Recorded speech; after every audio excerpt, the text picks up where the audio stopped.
최근 일본의 유명 방송사인 NHK에서 보도된 한국인들의 모습이 많은 일본인들을 놀라게 했다고 합니다. 응원봉을 흔들며 시위를 하는 한국인들의 모습을 보며 눈물을 흘리는 사람들도 출몰했다고 하는데요. 대체 무슨 일이 있었던 걸까요? 안녕하세요. 저는 NHK 국제부의 타카하시 료코입니다. 10년 넘게 국제 뉴스를 취재해왔죠. 제가 일하는 NHK 뉴스룸은 언제나처럼 차분하고 질서정연했습니다. 그리고 이런 질서정연함이야말로 제가 자랑스러워하는 일본의 모습이죠. 물론 그때는 몰랐습니다. 이 모든 것이 완전히 뒤바뀌게 될 것이라는 걸 말이죠. 그날도 저는 여느 때처럼 모니터를 보며 국제 뉴스를 점검하고 있었습니다. 그때 갑자기 한국발 긴급 뉴스가 들어왔어요. 한국 대통령 비상계엄 선포. 화면을 보는 순간 저도 모르게 한숨이 나왔죠. 역시 한국이구나. 어릴 적부터 제 할아버지는 자주 말씀하셨어요. 일제강점기 시절 조선 총독부에서 근무하셨던 할아버지는 조선인들은 질서를 모르고 감정적이며 통제하기 힘든 민족이라고 하셨죠. 우리가 그들에게 질서와 규율을 가르치려 했지만 끝내 배우지 못했다는 말씀을 수없이 들었습니다. 그런 할아버지의 말씀은 어린 저희 세계관을 완전히 바꿔놓았어요. 초등학교 때 반에 한국인 전학생이 왔는데 다른 아이들은 금방 친해졌지만 저는 그 아이를 멀리했죠. 중학교 때는 한국 음식점 앞도 지나가지 않았고 고등학교 때는 한국 문화에 관심 있는 친구들을 이해할 수 없었습니다. 그리고 할아버지의 그 편견은 지금도 제 가슴 깊이 각인되어 있었습니다. 국제부 기자가 된 후에도 한국 뉴스를 다룰 때마다 그 거부감이 고개를 들었습니다. 반복되는 정치적 혼란과 시위 소식을 접할 때마다 역시 감정적인 나라라고 생각했죠. 한국 관련 기사는 가능하면 맞지 않으려 했을 정도예요. 그때 옆자리에 사사키 기자가 타카하시 선배 또 시작됐네요 라고 말을 걸어왔어요. 저는 무심코 고개를 끄덕이며 이번에도 며칠 만에 끝나겠죠. 늘 그랬으니까요 라고 대답했습니다. 그러자 주변에서 작은 웃음소리가 들렸어요. 다들 한국의 또 다른 소동이라고만 생각했나 봅니다. 하지만 시간이 지날수록 상황은 심각해져만 갔어요. 일본의 주요 포털 사이트는 한국의 비상사태 소식으로 도배되다시피 했고 소셜미디어에서는 실시간으로 한국 거리의 모습이 공유되고 있었죠. 편집장이 긴급회의를 소집했을 때 이미 저는 모든 것을 예감하고 있다고 생각했죠. 타카하시 씨, 지금 당장 한국으로 가주시겠어요? 하지만 이러한 편집장의 말에 순간 가슴이 철렁 내려앉았습니다. 물론 국제부 기자로서 해외 특파원 경험은 많았지만 한국은 달랐어요. 제가 늘 감정적이고 불안정한 나라라고 생각해온 곳이니까요. 하지만 기자로서의 책임감을 저버릴 수는 없었습니다. 네, 알겠습니다. 대답은 했지만 솔직히 마음 한켠이 불편했어요. 이제껏 한국에 대해 가져온 선입견들이 머릿속을 맴돌았거든요. 또 어떤 혼란스러운 모습을 보게 될까? 취재는 제대로 할 수 있을까 하는 걱정이 끊이질 않았습니다. 하지만 저는 고개를 저으며 서둘러 짐을 꾸리고 김포행 비행기에 올랐어요. 비행기 안에서도 태블릿으로 계속해서 한국 뉴스를 확인했죠. 시위대의 규모가 점점 커지고 있다는 소식, 여당과 야당의 극심한 대립 양상, 시민단체들의 성명서 발표? 모든 것이 제가 예상했던 혼동 그대로였습니다. 그렇게 공항을 떠나기 전 마지막으로 편집장과 나눈 대화가 떠올랐어요. 타카하시 씨, 이번 취재는 특별할 거예요. 한국의 진짜 모습을 보여주세요. 그때는 그저 형식적인 격려로 들렸던 말이 이상하게도 자꾸만 마음에 걸렸습니다. 저는 비행기 창밖으로 보이는 구름을 바라보며 생각했어요. 과연 내가 한국의 진짜 모습을 볼 수 있을까? 아직은 알 수 없었지만 왠지 이번 취재가 저에게 특별한 의미로 남을 것 같은 예감이 들었습니다. 그리고 그 예감은 제가 곧 깨닫게 되겠지만 정확히 들어맞았어요. 인천공항에 도착하자마자 들려오는 확성기 소리가 저를 반겼습니다. 이제 제 취재가 시작되는 거죠. 카메라를 꺼내들며 깊게 숨을 들이마셨어요. 물론 그때는 알지 못했습니다. 이 순간이 제 인생의 전환점이 될 거라는 거려. 그렇게 저는 택시를 타고 광화문 인근 호텔로 향했습니다. 차창 밖으로 보이는 서울의 하늘은 잔뜩 흐려 있었고 매서운 한파주의보가 발령된 상태였어요. 광화문 쪽으로 가까워질수록 두꺼운 패딩을 입은 사람들이 늘어났고 경찰차들도 하나둘 보이기 시작했습니다. 휴대폰으로 뉴스를 확인하니 광화문과 여의도 국회의사당 앞 두 곳에서 대규모 시위가 시작되었다는 속보가 올라왔어요. 편집장에게서 전화가 왔습니다. 타카하시 씨, 두 곳 모두 취재해주세요. 먼저 광화문부터 시작하시죠. 호텔에 도착해서 창밖을 내다보니 광화문 광장이 한눈에 들어왔어요. 영하의 날씨에도 불구하고 수천 명의 시위대가 광장을 가득 메우고 있었습니다.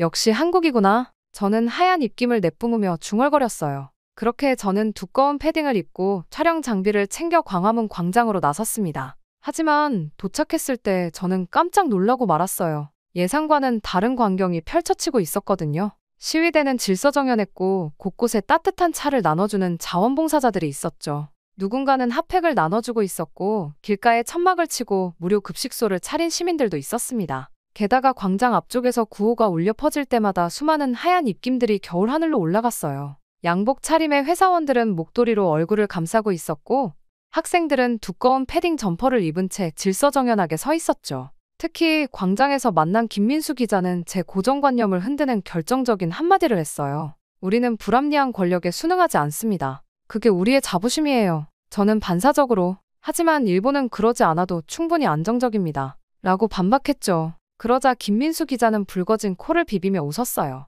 안정이 전부는 아니잖아요? 때로는 변화가 필요할 때도 있는 거죠. 그 말에 바로 반박하려 했지만 왠지 입이 떨어지지 않았습니다. 날이 어두워지자 광장은 수많은 응원봉의 빛으로 물들었어요. 시민들은 주머니에서 응원봉을 꺼내들었고 순식간에 광장이 수많은 빛으로 가득 찼습니다. 그때였어요. 어디선가 익숙한 멜로디가 들려왔죠. 소녀시대의 다시 만난 세계. 일본에서도 많은 사랑을 받았던 이 노래를 시민들이 하나가 되어 부르기 시작했습니다. 사랑해 널 이 느낌 이대로. 수만 명의 목소리가 하나가 되어 울려 퍼졌어요. 추위에 떨리는 목소리였지만 그 어떤 노래보다 힘이 있었습니다. 광장은 파란 빛의 물결이 되어 출렁였고 시민들의 정돈된 움직임은 마치 하나의 거대한 공연 같았어요. 그렇게 저는 혼란스러운 상태로 택시를 타고 여의도로 이동했습니다. 국회의사당 앞에도 광화문 못지않은 인파가 모여 있었어요. 이곳에 시민들도 응원봉을 들고 있었고 같은 노래를 부르고 있었죠. 하지만 분위기는 조금 달랐습니다. 국회의사당을 마주한 시민들의 표정에는 더 강한 의지가 서려 있었어요. 취재를 하면서 특히 인상 깊었던 건 한 고등학생의 말이었습니다. 손이 얼어서 응원봉을 잡기도 힘들지만 우리가 침묵하면 민주주의는 후퇴해요. 그래서 우리는 노래하는 거예요. 그 말을 메모하면서 문득 우리 일본에서는 이런 생각을 가진 10대를 본 적이 없다는 걸 깨달았어요. 그날 밤 저는 호텔로 돌아와 촬영한 영상들을 보면서 생각했습니다. 제가 본 건 혼돈이 아니었어요. 시민들의 자발적인 참여였고 성숙한 민주주의의 모습이었죠. 이런 생각을 하는 제 자신이 낯설었습니다. 창밖으로 보이는 광화문의 불빛들은 추운 겨울밤을 밝히고 있었어요. 멀리 여의도의 불빛도 보였죠. 이제껏 제가 알고 있던 한국은 어쩌면 제 편견이 만들어낸 이미지였는지도 모르겠다는 생각이 들었습니다. 할아버지가 보았던 한국과 지금의 한국은 분명 달랐으니까요. 침대에 누워 어둠 속에서 반짝이는 도시의 불빛들을 바라보며 생각했어요. 내일은 또 어떤 모습을 보게 될까? 처음으로 한국이라는 나라가 궁금해졌습니다. 진짜 한국의 모습이 궁금해졌어요. 그렇게 침대에 누워 한국의 모습을 곱씹고 있을 때였습니다. 갑자기 울린 휴대폰 벨소리에 화들짝 놀라고 말았어요. 편집장의 다급한 목소리가 수화기 너머로 들려왔어요. 타카하시 씨, 큰일 났어요. 우리 정치권에서 한국의 비상사태를 계기로 긴급사태 조항 도입을 다시 추진하고 있어요. 여당이 전격적으로 발표했죠. 방금 전까지 한국 시민들의 모습에 대해 생각하고 있던 제 머릿속이 순식간에 복잡해졌습니다. 자리에서 벌떡 일어나 노트북을 켰어요. 일본 뉴스 사이트를 확인해보니 정말 그런 내용의 기사들이 가득했습니다. 여당 대표는 현대 사회의 다양한 위기에 대처하기 위해서는 정부의 신속한 결정권이 필요하다고 주장했고 내각 관방장관은 한국의 사례에서 보듯 긴급사태 시 정부의 권한 강화는 불가피하다고 말했어요. 순간 가슴이 철렁 내려앉았습니다. 창밖으로 보이는 광화문 광장에는 응원봉 물결이 아직도 선명한데 일본에서는 이를 완전히 다르게 해석하고 있었어요. 제가 본 건 민주주의의 승리였는데 그들은 이를 통제가 필요한 혼란으로 규정하고 있었죠. 결국 다음 날 아침 일찍 저는 호텔 레스토랑에서 일본 뉴스를 자세히 살펴봤습니다. 여당은 국가 위기 시 신속한 대응을 위해서는 정부의 특별한 권한이 필요하다며 한국의 사례를 들어 긴급사태 조항의 필요성을 역설하고 있었어요. 심지어 일부 정치인들은 한국의 혼란을 보라. 우리는 이렇게 되면 안 된다. 고까지 말하고 있었죠. 그런데 이상했어요. 제가 어제 본 한국의 모습은 혼란이 아니었거든요. 오히려 민주주의가 제대로 작동하는 모습이었죠. 시민들은 평화롭게 자신들의 목소리를 내고 있었고 질서정연하게 의견을 표현하고 있었어요. 기사 속 일본 야당의 반응은 매우 흥미로웠습니다. 한국의 사례는 오히려 긴급사태 조항의 위험성을 보여준다. 권력 집중이 민주주의를 위협할 수 있다. 고 반박했어요. SNS에서도 비슷한 의견이 올라오기 시작했죠. 한국 시민들은 불합리한 권력 행사에 저항하고 있다. 우리는 왜 항상 수능만 하는가? 같은 글들이었어요. 점심을 먹으러 나갔다가 우연히 한 일본인 유학생을 만났습니다. 그는 서울대학교에서 정치학을 공부하고 있다고 했어요. 일본에서는 상상도 할 수 없는 광경이죠? 라며 웃던 그의 말이 가슴에 콕 박혔어요. 일본인들은 너무 수능적이에요. 불편한 걸 참는 게 미덕이라고 생각하죠. 하지만 그게 과연 옳은 걸까요? 오후에 다시 찾은 광장에서 시민들을 인터뷰하면서 자꾸만 일본이 떠올랐어요. 우리라면 이런 상황에서 어떻게 했을까? 아마도 대부분은 불만이 있어도 참았을 거예요. 시끄럽게 하지 말자. 질서를 지키자. 윗사람의 결정을 존중하자. 이런 말들로 서로를 다독이며 불만을 삭혔겠죠. 기자님, 우리가 이렇게 나서는 게 이상해 보이시나요? 한 시민의 질문에 저는 말문이 막혔어요. 이상한 건 오히려 우리 일본 사회가 아닐까. 모든 것을 참고 견디는 것이 미덕이라 여기고 불편함을 감수하는 것을 당연하게 생각하는 우리 사회가 말이에요. 저녁이 되어 호텔로 돌아와 보니 편집장에게서 메일이 와 있었습니다. 일본의 긴급사태 조항 논의에 대한 한국 시민들의 반응을 취재해달라는 내용이었어요. 창밖의 광장을 바라보며 한숨이 나왔습니다. 저는 노트북을 켜고 지금까지 찍은 영상들을 다시 보기 시작했어요. 응원봉을 든 시민들의 모습, 질서정연하게 진행되는 시위, 서로를 배려하는 따뜻한 모습들. 이런 게 과연 통제되어야 할 위기 상황일까요? 일본 뉴스 사이트의 댓글들을 읽어보았습니다. 우리도 한국처럼 목소리를 내야 하는 것 아닌가? 긴급사태라는 명목으로 시민의 자유를 제한하려 한다. 같은 의견들이 눈에 띄었어요. 이전 같았으면 과격한 의견이라고 생각했을 텐데 이상하게도 지금은 공감이 됐습니다. 밤이 깊어갈수록 더 많은 생각이 들었어요. 우리 일본 사회는 너무 오랫동안 질서와 안정이라는 이름으로 변화를 거부해온 게 아닐까? 불편한 현실에 대해 목소리를 내는 것을 무질서로 규정하고 참는 것을 미덕으로 여겨온 건 아닐까? 창밖에서 들려오는 시민들의 목소리를 들으며 저는 생각했습니다. 할아버지는 한국 사람들이 통제하기 힘들다고 하셨지만 어쩌면 그건 그들이 불의에 침묵하지 않았기 때문이었을지도 모르겠어요.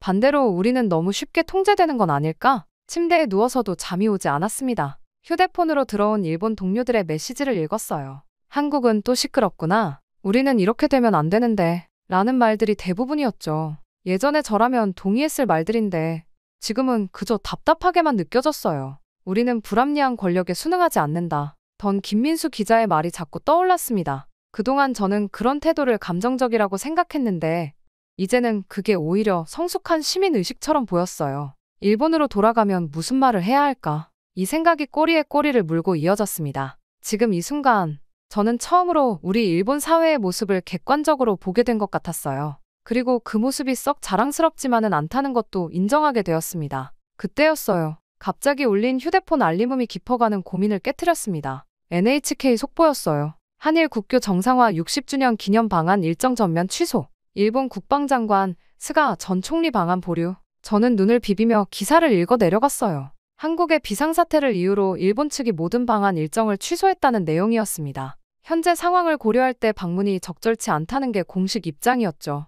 창밖으로 보이는 광화문 광장은 여전히 평화로웠어요. 어제와 마찬가지로 시민들은 질서정연하게 모여 있었고 출근길 회사원들도 평소처럼 지하철역으로 향하고 있었습니다. 그런데 도대체 무엇이 적절치 않다는 걸까요? 아침 뉴스를 보니 일본 정부 대변인이 기자회견을 하고 있었어요. 한국의 정세를 주시하며 적절한 시기에 다시 논의하겠다 는 말을 하고 있었죠. 그 뒤에서는 다른 정치인들이 신중한 접근이 필요하다, 상황을 더 지켜봐야 한다 는 말들을 덧붙이고 있었습니다. 그 순간 어제 김민수 기자가 했던 말이 떠올랐어요. 일본은 왜 항상 멈춰 서려고만 할까요? 앞으로 나아가는 건 두려운 일이 아닌데. 그때는 그저 불편한 말로만 들렸는데 지금은 그 의미가 깊이 와닿았습니다. 그리고 그날 저는 점심을 먹으러 나갔다가 우연히 한 카페에서 한국 외교부 관계자의 기자회견을 보게 됐어요. 유감스러운 결정이지만 우리는 계속해서 대화의 문을 열어두겠습니다. 담담한 목소리였지만 그 속에 실망감이 묻어있는 게 느껴졌습니다. 오후에는 다시 광장으로 나갔어요. 시민들 사이에서는 일본의 방한 취소 소식이 빠르게 퍼지고 있었습니다. 하지만 예상과 달리 적대적인 반응은 없었어요. 오히려 일본이 우리를 이해하지 못하는 게 안타깝다. 언젠가는 그들도 변화의 필요성을 알게 될 거야. 라는 말들이 오갔죠. 저녁 무렵 한국 정부가 탄핵을 검토하기 시작했다는 소식이 들려왔어요. 시민들의 평화로운 시위가 실질적인 변화를 만들어내고 있었던 거죠. 하지만 일본 외무성은 한국의 상황이 더욱 불확실해졌다. 몇 당분간 모든 고위급 교류를 중단하겠다고 발표했습니다. 그렇게 이틀 후 저는 하네다 공항에 도착했습니다. 입국장을 빠져나오자마자 휴대폰이 요란하게 울리기 시작했어요. 몇 시간 동안의 비행으로 연락이 끊겨 있는 사이 상황이 더욱 악화된 것 같았습니다. NHK 뉴스룸으로 향하는 택시 안에서 밀려드는 뉴스를 읽었어요. 한일 국교 정상화 60주년 기념행사가 전면 취소되었다는 소식, 양국 간의 모든 고위급 회담이 무기한 연기되었다는 발표. 마치 시간이 거꾸로 흐르는 것 같았습니다. 뉴스룸에 도착하자 동료들이 몰려왔어요. 타카하시 씨, 한국은 정말 혼란스러웠나요? 순간 목구멍까지 차올랐던 말들을 다시 삼켜야 했습니다. 그들의 눈에는 역시 한국이야라는 편견이 그대로 담겨 있었으니까요. 편집장실에서 브리핑을 하는 동안 창밖으로 도쿄의 풍경이 보였어요. 질서정연하게 줄 서 있는 사람들, 신호를 철저히 지키는 차들. 모든 것이 완벽해 보였지만 왠지 생기가 없어 보였습니다. 마치 시간이 멈춰버린 것처럼요. 한국의 비상사태가 우리의 외교 일정에 영향을 미치는 건 당연합니다. 신중하게 접근해야죠. 편집장의 말에 전에 저였다면 당연히 동의했을 거예요. 하지만 지금은 그저 답답함만 가득했습니다. 그러다 퇴근 후 지하철에서 우연히 한 뉴스를 보게 됐어요. 대통령 탄핵이 시민들의 평화로운 요구로 인해 곧 가결될 것이라는 소식이었습니다. 반면 일본은 오히려 그 시점을 새로운 불안 요소로 규정하고 있었죠. 집으로 돌아와 며칠간의 취재 영상을 다시 보았습니다. 응원봉의 물결, 질서정연한 시위, 서로를 배려하는 모습들. 이런 모습들이 왜 우리에겐 불안정으로 보이는 걸까요? 왜 우리는 항상 변화의 순간을 두려워하고 뒤로 물러서는 걸까요? 창밖의 도쿄 밤거리는 여전히 평화로웠습니다. 하지만 그 평화로움이 처음으로 불안하게 느껴졌어요. 이건 진정한 안정이 아닌 변화를 두려워하는 정체된 평화 같았거든요. 잠들기 전 일기를 쓰며 생각했습니다. 우리의 신중함은 어쩌면 겁쟁이 같은 변명은 아닐까? 한국이 보여준 용기 있는 변화 앞에서 우리의 신중함은 그저 소극적인 도피처럼 보였어요. 도쿄의 밤하늘을 보며 서울에서의 마지막 밤을 떠올렸습니다. 그때 보았던 반짝이는 응원봉들처럼 우리도 언젠가는 변화의 빛을 품을 수 있을까요? 아니면 영원히 이 안전한 어둠 속에 머물러 있을까요? 그렇게 깊은 생각에 잠겨 있을 때였어요. 휴대폰이 진동하기 시작했습니다. 서울의 동료 기자들로부터 연이어 메시지가 들어왔어요. 정부가 시민들의 요구를 받아들였다. 놀라울 정도로 빠른 승리? 순간 제 손이 떨렸습니다.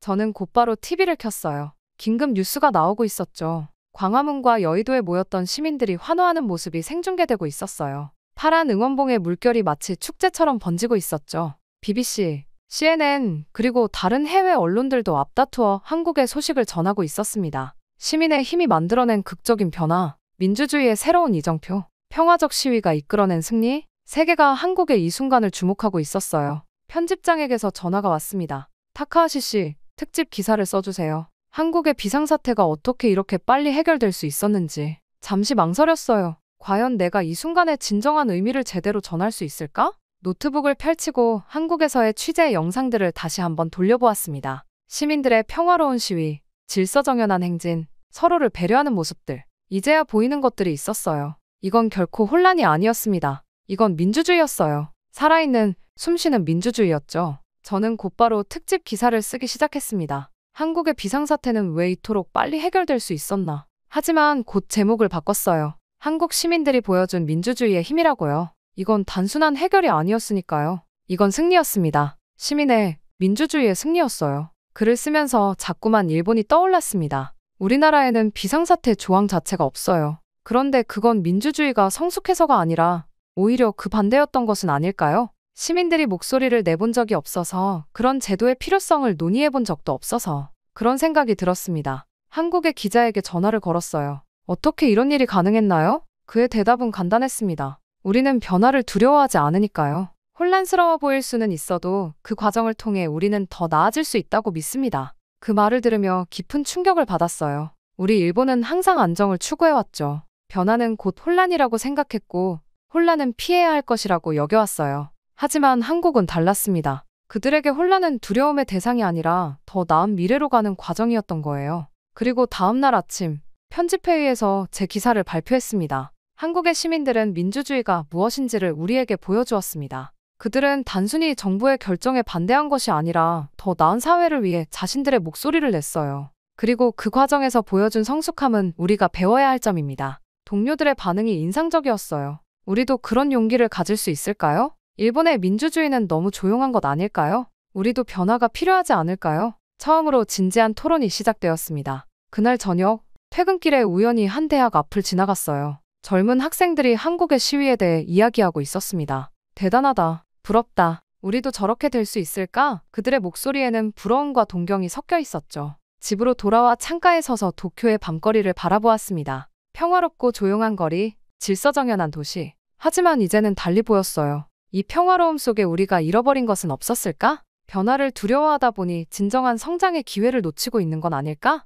노트북을 펼치고 마지막 기사를 썼습니다. 한국은 혼란을 두려워하지 않았기에 변화할 수 있었다. 그들의 민주주의는 살아있고 숨쉬고 있다. 시민들은 자신들의 목소리가 실제로 변화를 만들어낼 수 있다는 것을 알고 있다. 이것이야말로 진정한 민주주의의 힘이다. 글을 쓰면서 가슴이 뭉클해졌어요. 제가 한국에 대해 가졌던 편견들이 부끄러웠습니다. 감정적이다, 통제가 안 된다, 질서가 없다. 이런 편견들이 얼마나 잘못됐는지를 이제는 분명히 알 수 있었어요. 이제 저는 한국을 새로운 시선으로 보게 되었습니다. 그들의 용기, 변화를 두려워하지 않는 태도, 더 나은 미래를 향한 열정. 이 모든 것이 존경스러웠어요. 한국은 제게 민주주의가 무엇인지, 진정한 변화가 어떻게 이루어지는지를 가르쳐 주었습니다. 창밖을 바라보며 생각했어요. 언젠가 우리 일본도 변화할 수 있을까? 우리도 한국처럼 용기를 가질 수 있을까? 아직은 모르겠지만 한 가지는 확실했습니다. 한국이 보여준 민주주의의 힘은 결코 잊을 수 없을 거라는 거. 그리고 그들의 모습이 우리의 미래에 대한 희망이 될 수 있다는 것을요.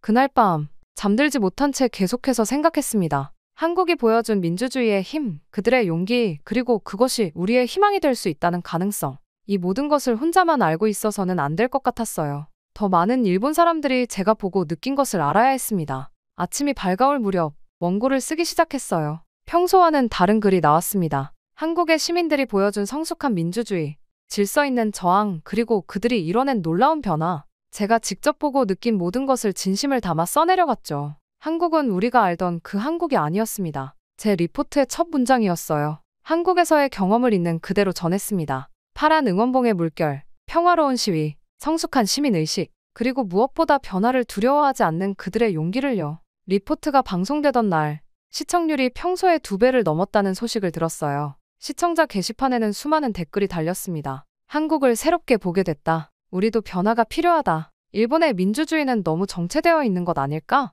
특히 인상 깊었던 건 한 대학생의 메시지였어요. 타카하시 씨의 리포트를 보고 울었습니다. 우리가 늘 안정이라는 이름으로 포기해온 것들이 많다는 걸 깨달았어요. 한국의 시민들이 보여준 용기가 부러웠습니다. 편집장도 놀란 눈치였어요. 타카하시 씨, 당신의 리포트가 사람들의 마음을 움직였습니다. 후속 방송을 준비해주세요. 그렇게 해서 한국의 변화를 다룬 특집 시리즈가 시작되었죠. 매회 높은 시청률을 기록했고 사회적 반향도 컸습니다. 시리즈가 방영되는 동안 많은 일본인들이 자신의 경험을 들려주었어요. 나도 한국에 대한 편견이 있었다. 변화는 두렵지만 필요한 것 같다. 우리도 목소리를 내야 하지 않을까.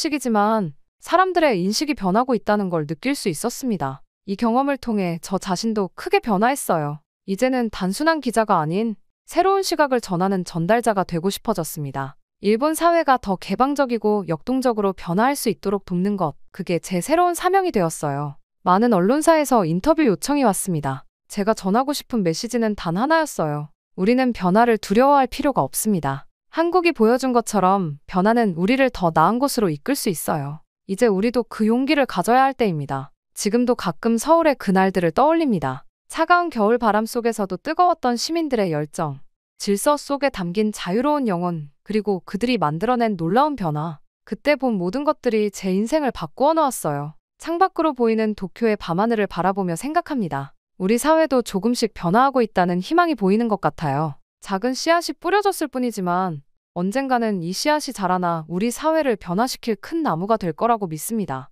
한국은 혼란스러운 나라가 아니었다. 그들은 변화를 두려워하지 않는 용기를 가진 나라였다. 이제 우리 일본도 그 용기를 배워야 할 때다. 이 말을 되뇌이며 저는 오늘도 새로운 변화의 가능성을 찾아 나섭니다. 저의 이야기는 이렇게 끝이 나지만 새로운 이야기는 이제 시작입니다. 저의 편견을 완전히 깨준 한국에 감사함을 전하며 제 이야기는 여기서 마치겠습니다. 감사합니다. 여기 한국 때문에 인생이 망했다고 하면서 피토할 때까지 소리치는 남성이 있습니다. 이 남성은 한국이 동료들과 누나를 망쳤다고 소리치면서 반드시 복수할 것이라고 했는데요. 그랬던 그가 한국에서 왔다는 수상한 남자를 만나 충격적인 진실을 듣게 되었다고 합니다. 그 진실 때문에 남자의 인생이 완전히 바뀌어 버렸다고 하는데요. 한국이 이 정도일 줄 모른다고 소리치는 이 남성에게 무슨 일이 있었던 걸까요? 바로 사연 들려드리겠습니다. 안녕하세요. 저는 태국 방콕에서 태어나 현재 현대자동차 공장에서 일하고 있는 수환입니다. 저는 사실 한국과 한국 기업들을 정말 싫어했어요. 우리의 힘든 삶이 모두 한국 때문이라고 굳게 믿었거든요. 하지만 그날 이후 모든 것이 변했습니다. 우리 동네 커뮤니티 센터에서 일어난 그 일 때문에 제 인생이 완전히 바뀌어 버렸어요. 그 후로 저는 한국이라는 이야기만 들으면 가슴이 벅차올랐고 주변 사람들에게 한국의 좋은 점을 말하고 다녔답니다. 주변 동료들은 제가 한국 회사에 세뇌당했다며 비웃곤 해요. 하지만 저는 아랑곳하지 않고 한 번만 진실을 들여다보라고 모든 건 그들의 진심을 알게 된 그날 바뀌었다고 답합니다. 이쯤 되면 제게 무슨 일이 있었던 건지 궁금하실 것 같네요. 어떻게 한국을 그토록 미워하던 제가 이렇게 변하게 되었는지. 그럼 한번 제 이야기를 들려드려 볼게요. 처음 입사했을 때만 해도 저는 한국의 현대자동차라는 글로벌 기업에서 일한다는 자부심이 컸죠. 하지만 그건 정말 처음뿐이었습니다. 제가 일하는 조립라인은 특히나 힘들었어요. 여름철 기온이 40도를 넘는 날에도 에어컨은 켜주지 않았습니다. 전기세를 아껴야 한다. 는 게 이유였죠. 선풍기 몇 대가 전부였는데 그마저도 관리자들 자리에만 배치되어 있었어요. 쉬는 시간도 턱없이 부족했습니다. 8시간 근무에 30분 점심시간이 전부였죠. 화장실도 마음대로 가지 못했어요. 수환, 또 화장실 가려고. 30분 전에도 갔잖아. 죄송합니다. 이런 대화가 일상이었습니다. 심지어 어떤 날은 라인 속도가 너무 빨라서 점심시간도 제대로 못 가는 경우가 많았어요. 관리자들은 물량을 맞춰야 한다. 며 우리를 다그치기 바빴죠. 심지어 안전 문제는 더 심각했습니다. 지난달에는 제 옆 라인에서 일하는 동료가 다쳤어요. 안전장치가 제대로 작동하지 않아서 생긴 사고였는데 회사는 오히려 동료의 부주의를 탓했죠. 산재 처리도 해주지 않았고 결국 동료는 개인 비용으로 치료를 받아야 했습니다. 이러다 누가 크게 다치면 어쩌려고 그러냐고요. 시끄럽네. 일이나 해. 임금 체계도 이상했어요. 야간 수당이나 연장 근로 수당이 제대로 지급되지 않았거든요. 급여 명세서를 받아보면 항상 뭔가 공제되어 있었는데 그 이유를 물어보면 명확한 설명도 해주지 않았습니다. 이번 달은 왜 또 수당이 줄어든 거죠? 본사 지침이야. 더 이상 묻지 마. 특히 충격적이었던 건 임산부 동료의 일이었어요. 입덧이 심해서 잠시 화장실에 간 사이에 관리자가 호통을 치더군요. 임신했다고 특별 대우 해줄 순 없다. 면서요. 결국 그 동료는 유산의 위험을 무릅쓰고 계속 일해야 했습니다. 또한 개인보호 장비도 제대로 지급되지 않았어요. 마스크는 한 달에 1개, 장갑은 일주일에 1켤레. 더러워져도 어쩔 수 없이 계속 써야 했죠. 지난 겨울에는 동료 하나가 독성 물질에 노출되어 피부염이 생겼는데도 회사는 원래 그런 것 이라며 대수롭지 않게 넘겼습니다. 보호장비 좀 더 지급해 주실 수 없나요? 예산이 없어. 아끼면서 써. 심지어 휴가도 마음대로 쓸 수 없었어요. 법적으로 보장된 연차도 제대로 사용하지 못했죠. 급한 일이 있어서 휴가를 신청하면 물량 맞춰야 한다. 인력이 부족하다. 는 이유로 거절당하기 일쑤였습니다. 이런 상황들이 쌓이고 쌓여서 결국 폭발한 거예요. 시간이 흐를수록 우리의 아우성은 커져만 갔죠.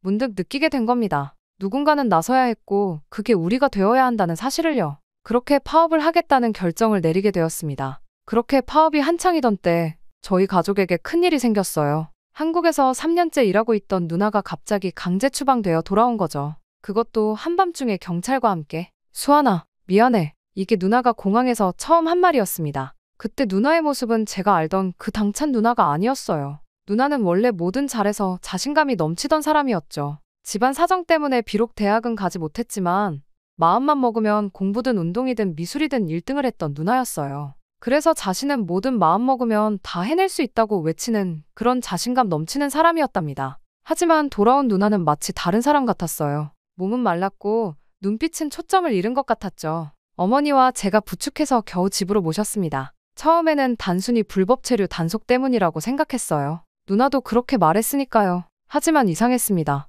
집에 돌아온 후 누나는 방에서 나오려 하지 않았어요. 식사도 거의 하지 않았고 밤마다 악몽에 시달리는 것 같았습니다. 누나, 밥 좀 먹어. 나가줘. 걱정되는 마음에 어머니가 방에 음식을 가져다 놓으면 대부분 그대로 돌아왔어요. 가끔 들리는 흐느낌 소리에 가슴이 미어졌지만 저희는 어떻게 해야 할지 몰랐습니다. 특히 충격적이었던 건 누나가 한국어를 들을 때의 반응이었어요. TV에서 한국 드라마가 나오거나 한국어가 들리면 갑자기 온몸을 떨면서 방으로 도망가듯 들어가 버렸거든요. 도와줘. 제발. 하지 마. 밤마다 이런 잠꼬대를 하는 누나를 보며 저는 점점 더 화가 났습니다. 한국에서 도대체 무슨 일이 있었던 걸까? 하지만 한국이라는 말만 들으면 괴로워하는 누나에게 제대로 물을 수도 없었죠. 게다가 저는 매일 현대자동차 공장에서 파업을 하고 있었으니 한국과 한국 기업에 대한 분노는 날이 갈수록 커져만 갔습니다. 그렇게 어머니는 매일 밤 누나의 방 앞에서 눈물을 훔치셨어요. 석 달 전만 해도 한국에서 돈을 붙여주며 밝게 웃던 목소리로 전화하던 누나였는데 지금은 마치 다른 사람이 된 것 같았습니다. 엄마, 제가 잘못했어요. 돈 벌어온다고 가서. 죄송해요. 이런 말을 반복하는 누나를 보며 저는 결심했어요. 반드시 진실을 밝혀내리라고. 누나에게 무슨 일이 있었는지, 왜 이렇게 됐는지. 그리고 얼마 후 우연한 기회에 저는 충격적인 이야기를 듣게 됩니다. 그것도 제가 전혀 예상하지 못했던 곳에서요. 하지만 그 이야기는 제가 알고 있던 모든 것을 뒤집어 놓았습니다. 누나의 이야기를 알게 된 건 우연한 계기였어요. 그날도 저는 공장 앞에서 피켓을 들고 시위를 하고 있었습니다. 그런데 문득 옆자리에서 시위하던 동료가 한마디를 던졌죠. 수환 씨 누나, 혹시 평택에서 일하지 않았어요? 순간 머리가 띵했습니다. 어떻게 알았냐고 물어보니 그의 사촌도 그곳에서 일했다고 하더군요. 이야기를 듣고 보니 누나가 일했던 공장과 같은 곳이었습니다. 저는 누나에게 무슨 일이 있었건지 알 수 있지 않을까 하는 마음에 물었습니다. 저기, 혹시 무슨 일이 있었는지 아세요? 들은 얘기로는 관리자들이 문제였다고 해요. 그날 밤, 저는 정말 충격적인 말을 듣게 되었어요. 퇴근길에 동료와 술을 마시며 자세한 이야기를 듣게 되었죠. 누나가 일했던 공장에서는 끔찍한 일들이 벌어지고 있었더군요. 여성 노동자들을 대상으로 한 지속적인 성희롱, 폭언, 임금 체불, 특히 관리자들의 행패가 심했다고 해요. 한 번은 여성 직원들이 머무르는 숙소에 남성 관리자들이 들이닥쳐 겁탈하려는 사건이 있었다고 했습니다. 야근해라, 몸 팔아라, 이런 말들이 일상이었대요. 그런데 왜 신고해봤자 소용없대요. 다들 한패니까. 그렇게 이야기를 들을수록 가슴이 무너져 내렸습니다. 제가 알던 누나는 늘 당찬 사람이었어요. 어떤 어려움이 있어도 웃으면서 이겨내던 사람이었는데 그런 누나가 저렇게 무너질 정도면 얼마나 끔찍한 일을 겪었을까요? 순간 분노가 치밀었습니다. 처음에는 당연히 한국인들의 짓이라고 생각했어요. 현대차에서도 우리를 이렇게 부당하게 대하는데 당연히 그쪽도 그럴 거라고요. 하지만 아니요, 그 공장 관리자들은 대부분 조선족이었대요. 네? 한국 사람인 줄 알고 있다가 나중에야 알았대요. 다들 조선족이었다고. 순간 멍해졌습니다. 그동안 한국과 한국인들에 대한 증오로 가득 차 있었는데 이게 무슨 일이란 말입니까? 그럼 신고는? 했죠. 근데 이 사람들 신고하면 한국 경찰이 움직이기 전에 먼저 도망가 버린대요. 다른 이름으로 또 다른 공장을 차리고. 그날 밤 집으로 돌아가는 길이 참 멀게 느껴졌어요. 누나의 방 앞에 서서 한참을 망설였습니다. 문을 두드리고 싶었지만 차마 그러지 못했죠. 그렇게 누나의 이야기를 알게 된 후 저는 한동안 혼란스러웠어요. 파업도 계속되고 있었지만 예전처럼 확신의 찬 목소리로 구호를 외칠 수는 없었죠. 그러던 어느 날이었습니다. 여기가 맞나요? 한국의료봉사 예정 장소가 저희 동네 커뮤니티 센터 앞에서 한국어가 들렸어요. 처음에는 그냥 지나치려 했는데 옆에서 태국어로 통역하시는 분이 계시더군요. 의료진들이 무료 진료를 한다고, 정신과 상담도 가능하다고요? 순간 누나가 떠올랐습니다. 어차피 집에만 있는 누나, 이거라도 한번 받아보면 어떨까 하는 생각이 들었죠. 네, 한국에서 오신 정신과 전문의 선생님께서 계세요. 트라우마 치료 전문가시라고 해요.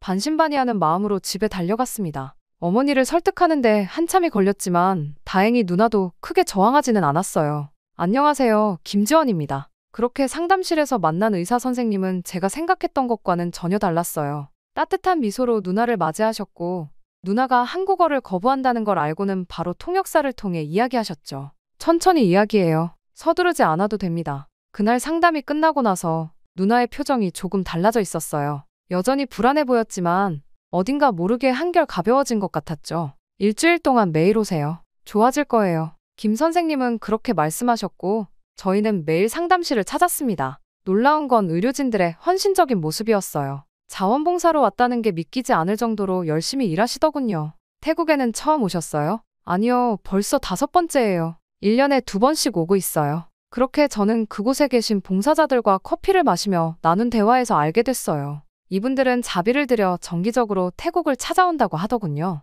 게다가 약값도 모두 자신들이 부담한다고. 우리가 할 수 있는 일이 이것밖에 없어서 미안해요. 오히려 미안하다고 하시는 말씀에 눈물이 날 뻔했습니다. 제가 얼마나 편협한 생각을 하고 있었는지 깨달았거든요. 일주일이 지나고 놀랍게도 누나는 조금씩 달라지기 시작했어요. 가끔은 거실에도 나오고 밥도 조금씩 먹기 시작했죠. 도대체 그 한국인 의사 선생님이 무슨 마법을 부른 건지 누나가 제게 말을 걸더라고요. 그 순간 저는 눈물을 흘렸습니다. 한국인이라기에 조금의 의심을 거둘 수가 없었는데 그랬던 저희 모습이 부끄러울 지경이었죠. 그렇게 감사 인사를 하며 저는 의사 선생님과 친해졌습니다. 시간이 흘러 의사 선생님은 귀국하시면서 약도 2달치를 더 주시고 온라인으로 상담을 계속하자고 하셨습니다. 수환 씨, 우리 모두 같은 사람이에요. 국적이 다르다고 해서 달라지는 건 없어요. 마지막 날 김 선생님이 하신 이 말씀이 저를 크게 흔들어 놓았습니다. 그동안 제가 얼마나 편견에 사로잡혀 있었는지. 하지만 이건 시작에 불과했어요. 더 큰 깨달음이 저를 기다리고 있었거든요. 의사 선생님이 출국하시고 나서 저는 매일 퇴근하고 커뮤니티 센터에 들렸어요. 파업은 계속되고 있었지만 저녁 시간만큼은 그들의 통역을 돕고 싶었거든요. 의사 선생님 그리고 자원봉사자들과 함께하면서 한국어를 배우게 되었고 어깨 너머 배운 실력으로 한국어 통역을 했습니다. 수환 씨가 통역해주니까 정말 좋네요. 어르신들 말씀을 더 잘 알아들을 수 있어서. 그때 박 선생님이라는 내과 의사분이 그렇게 말씀하셨죠. 사실 제 태국어와 한국어 실력이 뛰어난 것도 아닌데 환자들의 미묘한 뉘앙스까지 전달하려 노력하는 제 모습을 좋게 봐주신 것 같았어요. 어제는 밤 11시까지 일하셨다면서요? 괜찮아요. 우리가 있는 2주 동안 최대한 많은 분들을 보고 싶으니까요. 놀라웠던 건 의료진들의 일하는 모습이었습니다. 점심도 제대로 못 드시면서 환자들을 보시고 늦은 밤까지 차트 정리를 하시더라고요. 그것도 모두 무료로요. 여기 드세요. 제가 태국 현지 음식 사왔어요. 어머, 수환 씨 고마워요. 근데 이거 비싼 건데. 별 말씀을요. 선생님들이 해주시는 것보다 훨씬 작은 거죠. 봉사자들과 함께하는 시간이 늘어날수록 제 마음속 벽이 허물어지는 걸 느꼈어요. 그들은 제가 생각했던 것과는 전혀 달랐거든요. 특히 기억에 남는 건 이런 일도 있었어요. 한 할머니가 오셨는데 무릎 수술이 필요한 상황이었죠. 하지만 형편이 어려워서 포기하려고 하셨어요. 선생님, 할머니가 수술비가 없다고 하세요. 그럼 우리가 도와드려야죠. 우리 팀이 기금을 마련해 볼게요. 그날 저녁 의료진들이 모여서 논의를 했고 자발적으로 수술비를 모으기 시작했어요. 자신들의 봉사 활동비를 줄여가면서까지 우리가 여행 좀 덜 하면 되죠. 할머니 건강이 더 중요하잖아요. 이런 모습을 보면서 저는 많이 부끄러워졌어요.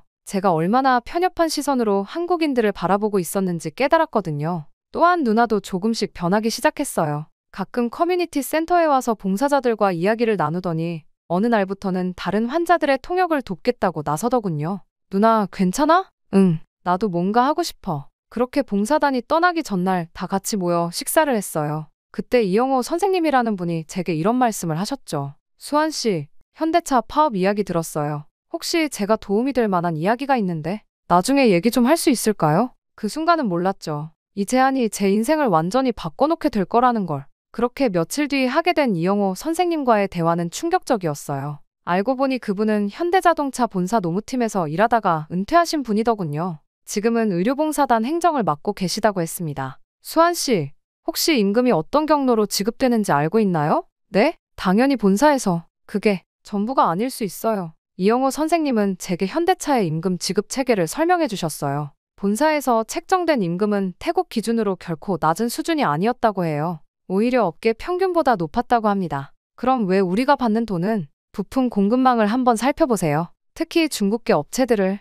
그날 밤 저는 잠을 이루지 못했습니다. 다음 날부터 동료들과 함께 회사의 임금 지급 구조를 조사하기 시작했어요. 그리고 놀라운 사실을 발견했죠. 이건 말도 안 돼요. 알고 보니 우리 공장에 부품을 납품하는 주요 하청업체들 중 다수가 중국계 회사였어요. 이 업체들이 인력 관리도 맡고 있었는데 여기서 문제가 발생하고 있었던 거죠. 본사에서 지급한 임금의 40%가 중간에서 사라지고 있어요. 뭐라고요? 중국계 업체들은 인력관리 수수료라는 명목으로 터무니없는 금액을 가로채고 있었어요. 게다가 야간 수당이나 연장 근로 수당도 제대로 전달되지 않고 있었죠. 이영호님, 이런 자료들은 어떻게 구하신 거예요? 현대차 본사에서도 이 문제를 예의주시하고 있었어요. 다만 증거가 부족했죠. 더 충격적인 사실도 있었습니다. 이 중국계 업체들은 태국뿐만 아니라 다른 동남아 국가들에서도 비슷한 수법으로 부당이득을 취하고 있었다고 해요. 그동안 우리가 잘못 알고 있었네요. 이제라도 알게 되어서 다행이에요. 이 자료들을 가지고 본사와 직접 이야기를 해보는 게 어떨까요?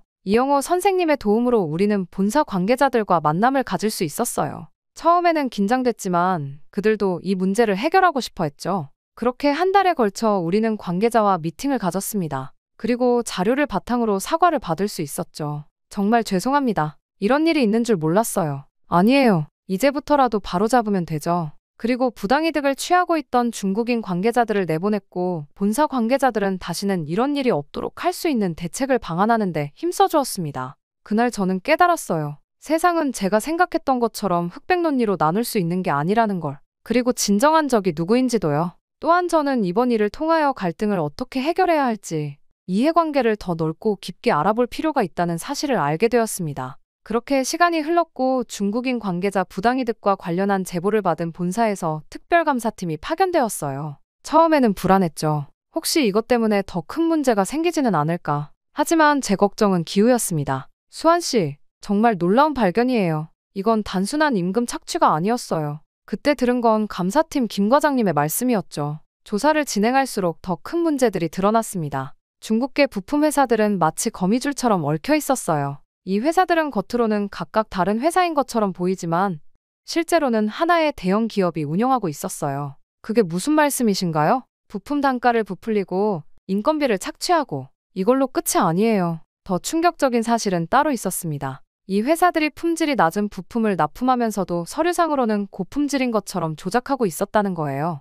그러니까 우리 노동자들의 임금을 착취하면서 동시에 회사도 속이고 있었던 거네요? 네, 2중, 3중의 사기였던 거죠. 조사가 진행되면서 더 많은 사실들이 밝혀졌어요. 이 중국계 기업은 동남아 전역에서 비슷한 수법으로 수익을 올리고 있었대요. 태국에서만 연간 억 원대 이상의 부당이득을 취했을 것으로 추정됩니다. 말도 안 돼요. 특히 충격적이었던 건 우리가 받는 안전장비와 관련된 사실이었어요. 본사에서는 고품질의 안전장비 구매 예산을 책정했는데 실제로는 저품질 제품이 납품되고 있었던 거죠. 그래서 그렇게 많은 안전사고가 났던 거군요. 네, 이건 정말 심각한 문제입니다. 그렇게 조사 과정에서 만난 본사 직원들의 태도도 인상적이었어요. 그들은 이 문제를 진지하게 받아들이고 해결하려고 노력했거든요. 수환 씨 덕분에 큰 문제를 발견했네요. 이제 이걸 바로잡아야겠죠. 이 말을 들으면서 문득 생각했어요. 제가 얼마나 단순하게 세상을 보고 있었는지, 모든 걸 국적으로 나누고 편견으로 바라보고 있었던 거죠. 김 과장님, 이제 어떻게 되는 건가요? 글쎄요. 일단 이 업체들과의 계약은 전면 재검토가 불가피해 보입니다. 그날 저녁 동료들과 모여 이야기를 나누면서 새로운 희망을 보았어요. 이제 진짜 문제가 무엇인지 알았으니 해결책도 찾을 수 있을 거라고요. 그렇게 일이 커지면서 본사에서 대표이사님까지 태국을 방문하셨어요. 처음에는 긴장했지만 대표이사님의 첫마디가 의외였습니다. 수환 씨, 정말 감사합니다. 덕분에 큰 문제를 발견했네요. 대표이사님은 직접 직원들과의 간담회 자리를 마련하셨어요. 통역을 통해 우리의 이야기를 하나하나 들으시더니 구체적인 해결 방안을 제시하셨죠. 먼저 모든 중국계 부품업체들과의 계약을 전면 재검토하겠습니다. 그리고 임금은 직접 지급 체계로 전환하겠습니다. 놀라운 건 그뿐만이 아니었어요. 그동안 착취당했던 임금에 대한 보상도 약속하셨죠. 지난 3년간의 체불 임금을 전액 보상하겠습니다. 야근 수당과 연장근로 수당도 모두 포함해서요. 그 순간 회의실에서 동료들의 눈시울이 붉어지는 걸 봤어요. 3년이면 저희 가족의 생활이 완전히 달라질 수 있는 금액이었거든요. 그렇게 회사 내에서는 과거를 바로잡는 노력이 시작되었습니다. 안전장비도 즉시 교체하겠습니다. 그리고 작업 환경 개선에 대한 TF팀을 구성하겠습니다. 저희도 그 팀에 참여할 수 있나요? 당연하죠. 현장의 목소리가 가장 중요하니까요. 더 감동적이었던 건 다음날 있었던 일이에요. 대표이사님이 직접 작업 현장을 둘러보시다가 에어컨 문제를 발견하셨죠. 이런 더운 날씨에 에어컨도 없이 어떻게 일하나요? 당장 설치하세요. 하지만 전기세요? 직원들 건강이 더 중요합니다. 그 자리에서 결정이 내려졌고 일주일 만에 전 작업장에 에어컨이 설치됐어요. 처음으로 시원한 환경에서 일하게 됐죠. 이제야 사람 대접을 받는 것 같았던 저는 눈시울이 붉어졌습니다. 이제야 인간적으로 일할 수 있어 너무 기뻤거든요. 그때였습니다. 수환 씨, 노조도 만들어보는 게 어떨까요? 네? 노조를요? 네, 건전한 노사관계를 위해서는 공식적인 소통 창구가 필요하니까요. 대표이사님의 이 제안은 저희에게 큰 의미였어요. 이제는 우리의 목소리를 정당하게 낼 수 있게 된 거니까요. 아, 그리고 한 가지 더. 수환 씨 누나 일도 들었습니다. 네? 본사 법무팀에서 도움을 드리고 싶은데 괜찮으시겠어요? 그날 저는 처음으로 희망을 보았어요. 문제를 숨기거나 회피하지 않고 정면으로 마주하고 해결하려는 모습에서요. 이제 진짜 변화가 시작되는 것 같았습니다. 순간 이런 생각이 들었습니다. 이 회사가 한국이 아니라 중국 회사였다면 이런 권리를 끝까지 보장받지 못한 채 지내야 했을 수 있겠다는 생각 말이죠. 이 모든 부조리가 중국에서 비롯된 일들이 대부분이었고 중국인들은 인간다운 일자리 환경을 만드는 것에는 관심이 없으니까요. 일은 눈덩이처럼 빠르게 진행됐어요. 중국계 부품 회사들과의 계약이 전면 해지되었고 새로운 업체들이 선정되었습니다. 이번에는 본사에서 직접 실사를 진행했죠. 수환 씨, 이제 급여 명세서 한번 보세요. 이게 맞나요? 처음 받아본 새로운 급여 명세서를 보고 놀랐어요. 기존 급여의 거의 2배. 게다가 체불됐던 임금도 일시에 지급되었죠. 이제 딸 학원도 보낼 수 있겠어요. 저는 어머니 수술비 걱정 안 해도 되겠네요. 그때 동료들의 얼굴에서 웃음이 떠나지 않았어요. 하지만 더 큰 변화는 따로 있었습니다. 오늘부터 안전교육이 시작됩니다. 모두 참석해주세요. 새 안전장비도 지급됩니다. 그렇게 우리 회사의 작업장의 분위기가 완전히 달라졌어요. 깨끗한 작업복, 제대로 된 안전장비, 무엇보다 관리자들의 태도가 확 바뀌었죠. 불편한 점 있으면 언제든 말씀해주세요. 휴게 시간 충분히 가지세요. 누나의 일도 진전이 있었어요. 본사 법무팀의 도움으로 조선족 관리자들을 특정할 수 있었고 경찰에 신고도 했죠. 몇몇은 이미 중국으로 도주했지만 한국에 남아있는 가해자들은 체포됐대요. 정말요? 누나는 여전히 치료 중이지만 많이 나아졌어요. 온라인으로 김지원 선생님과 상담도 계속하고 있고요. 며칠 전에는 처음으로 웃는 모습을 봤습니다.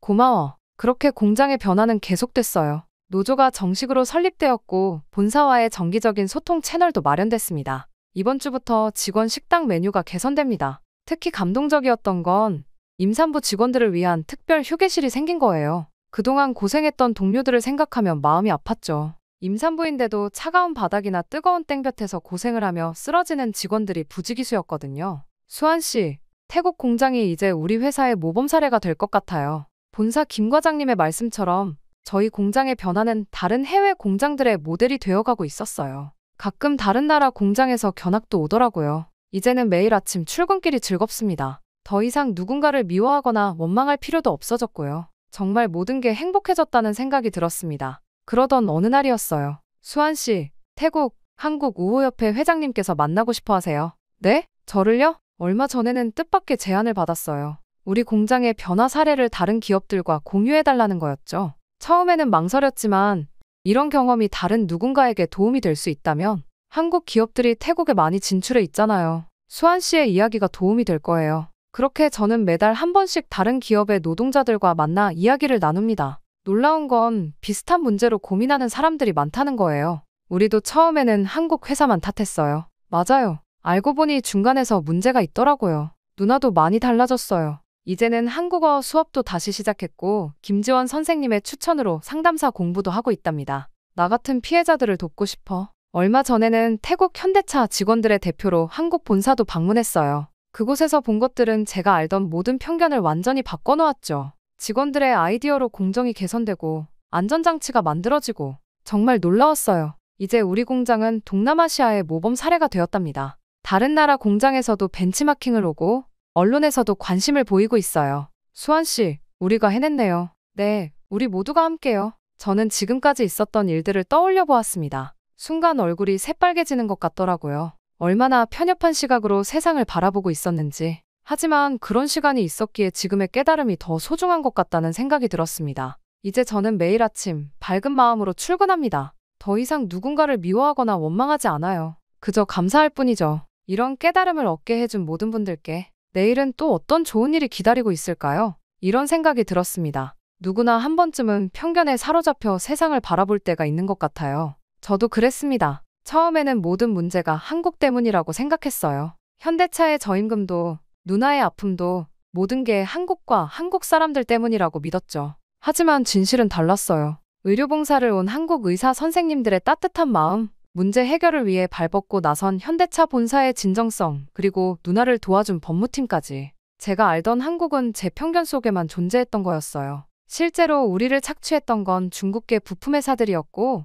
누나를 괴롭혔던 건 조선족 관리자들이었죠. 진실을 알게 되면서 깨달았습니다. 세상은 국적이나 회사로 나눌 수 있는 게 아니라는 걸요. 결국 중요한 건 사람이라는 것도요. 이제는 압니다. 진정한 변화는 서로를 이해하고 존중할 때 시작된다는 걸요. 한국은 저에게 이런 깨달음을 준 고마운 나라가 되었습니다. 한국은 우리가 배울 점이 많은 나라야. 열심히 일하고 서로를 존중하고 문제가 생기면 해결하기 위해 노력하는 그런 모습들이 정말 아름다워. 저는 앞으로도 이런 관계가 계속되길 바랍니다. 서로를 이해하고 배우고 존중하는, 그래서 더 나은 미래를 함께 만들어가는 한국에서 배운 가장 큰 교훈이었습니다. 제 이야기는 여기까지입니다. 긴 이야기를 들어주신 모든 분들께 감사의 말씀 전하고 싶어요. 행복하세요.